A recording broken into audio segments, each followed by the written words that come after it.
Мен Сансызбаева Әйгерім Мағауияқызы. 1997 жылы 1 қыркүйекте Батыс Қазақстан облысы Казталов ауданы Жалпақтал ауылында дүниеге келдім. 2003 жылы Кенжебек Меңдалиев атындағы орта жалпы білім беретін мектеп табалдырығын аттап, 2014 жылы осы Алтынұя мектебінде алтын белгіге бітірдім. Мектебімді аяқтап, мақсат қойған Нұр-Сұлтан қаласындағы Астана медициналық университетіне фармация мамандығына оқуға түстім.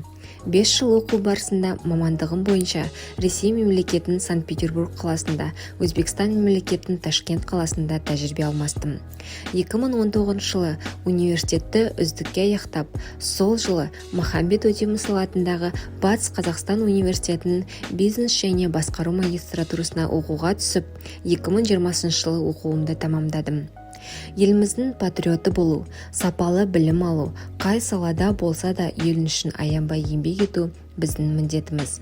Оқуымды аяқтап, еліме қызмет жасайым деген мақсатта өз мамандығым бойынша мемлекеттік қызметке орналастым.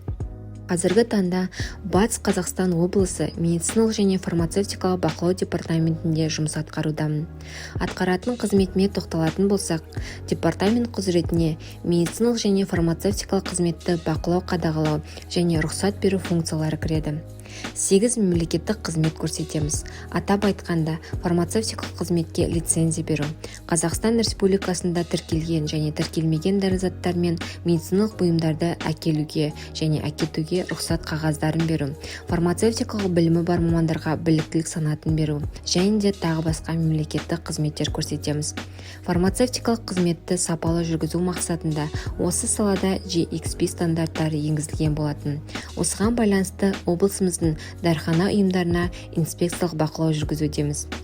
Коронавирус пандемиясы кезінде дәрілік заттарға сұраныстың артуына байланысты облыстың дәріхана ұйымдарында дәрілік заттардың тапшылығын жою үшін бірқатар жұмыстар атқарудамыз.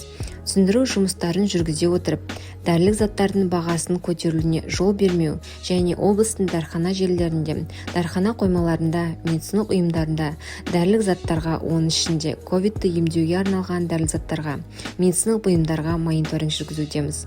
Департаменттің атқарған жұмыстары туралы халықты ақпараттандыру үшін, қойылған сұрақтарына жауап беру үшін бұқаралық ақпарат құралдарымен де тікелей жұмыс атқарудамыз. Мемлекеттік қызметші болу бұл үлкен абырой мен міндет. Өте жауапты да, қиын және қызықты қызмет екені айтпаса да анық. Ол билік пен халық арасындағы байланыстырушы буын болып табылады. Қазіргі тәуелсіз елімізді өркендету жолында еселі еңбек ету ол менің басты мақсатым.